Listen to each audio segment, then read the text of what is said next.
पी-ओ-एस सॉफ्टवेअर्समध्ये generate झालेलं bills एखाद्या कस्टमरच्या नावानं क्रेडिट ठेवायचं असेल तरची प्रोसेस. बिल पेंडिंग दिसते आपल्याला बिल नंबर 1 आणि टेबल नंबर 3. बिल अमाउंट आहे 1357.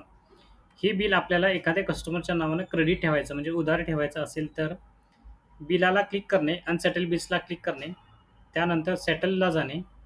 त्या ठिकाणी ऑप्शन्स आपल्याला दिसेल क्रेडिट ट्रान्सफर म्हणून. त्याला क्लिक केल्यानंतर या ठिकाणी कस्टमर सिलेक्शनचा विचारेल. ज्या कस्टमरच्या नावानं आपल्याला बिल सेटल करायचं आहे, तो कस्टमर इथं लिस्टमध्ये असेल तर सिलेक्ट करणे. उदाहरणार्थ मी क्रेडिट बिल सिलेक्ट करून सेव्ह करेन. समजा कस्टमर त्या ठिकाणी नसेल, तर त्या ठिकाणी ऑप्शन्स आहे न्यू ऑप्शन्समध्ये जाऊन कस्टमरचं नाव क्रिएट करणे. क्रेडिट बिल्स ठेवण्यासाठी कस्टमरचं नाव आणि नंबर कंपल्सरी घेणे गरजेचं आहे. त्या हिशोबाने मी कस्टमर्स क्रिएट केला.